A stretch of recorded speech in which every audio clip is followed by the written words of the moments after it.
जिंतूरमध्ये कुरेशी समाजाचा मूक मोर्चा तहसील कार्यालयावर धडकला। शासनाकडे मागण्यांची निवेदन।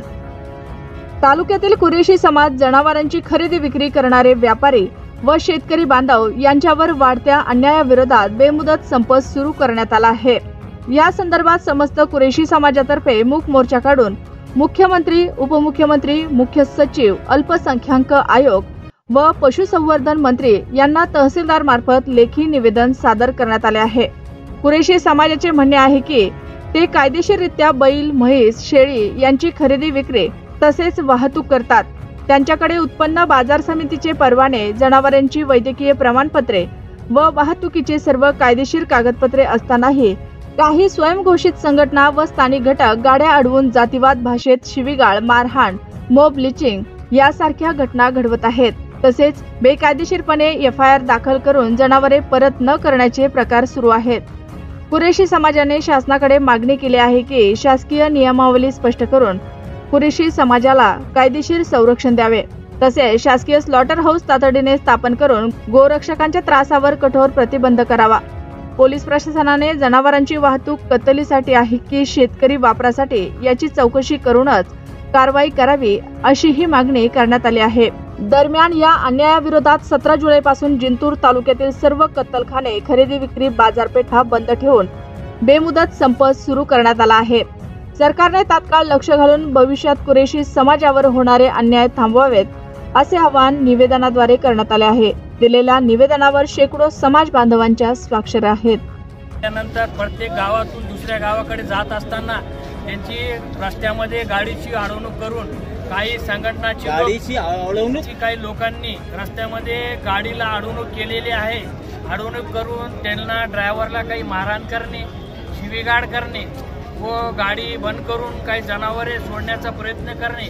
तसेच महाराष्ट्रामध्ये व जिल्ह्यामध्ये जनावरांची कोणत्याही प्रकारची, त्यानंतर बजरंग दलांनी समजा एखादी गाडी धरल्यानंतर त्यांना कोणत्याही प्रकारची चौकशी न करता पोलिसांना बोलून, त्या कुरेशी असो का व्यापारी असो का शेतकरी बांधव असो, त्यांना रस्त्यामध्ये पोलिसांना बोलून ते जनावरे हे कत्तलीचे आहे असे सांगून त्यांच्यावर पोलिसांनी कोणतीही चौकशी न करून कागदपत्र, दाखले, वाहतुकीचे कागदपत्र दाखवून सुद्धा पोलिसांनी बरेच लोकांवर काही FIR केलेले आहे।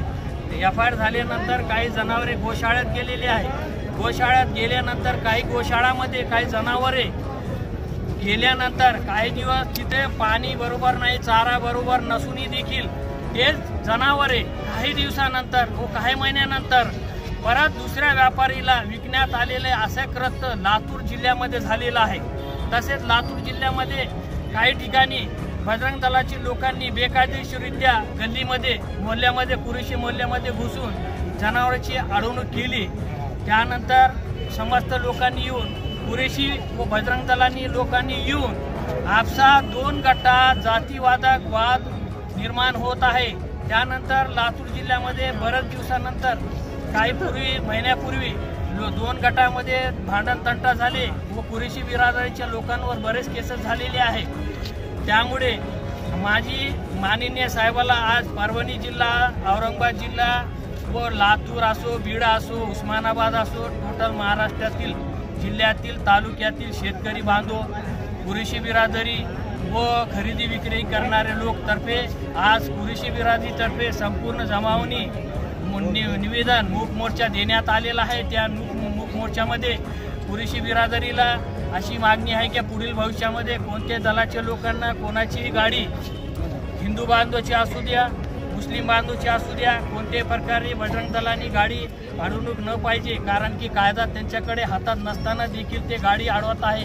त्याबाबत त्यांनीही त्यांच्यावर पोलिसांनी कायदेशीर कारवाई करावी। तसेच कुरेशी बिरादरीसाठी कत्तलखानेसाठी स्लॉटर हाऊसची व्यवस्था करून द्यावे, कारण दिवसेंदिवस गल्लीमध्ये, रोडवर घाणीचे साम्राज्य होऊ नये यासाठी कुरेशी बिरादरीला कत्तलखान्याची स्लॉटर हाऊसची सुविधा करणे। तसेच शेतकरी बांधव, तसेच लोकांसाठी आलेल्या लोकांना, गरीब लोक आहे, कारण की कुरेशी समाज हा आमचा इतर मागासवर्गीय मोडतो OBC समाज आहे, जास्त लोक नसून कमी संख्येत राहते, त्याला पण अशी अडवणूक केली, त्याच्यावर केस झाली, ते एक तर जनावरे जातील पैसे जातील, त्याचे आर्थिक नुकसान होतील, त्याला उपासमारीची वेळ आलेली आहे। म्हणून मेहरबान साहेबांनी पुढील संबंधित बाबी चौकशी करून संबंधित लोकांना न्याय द्यावा ही विनंती।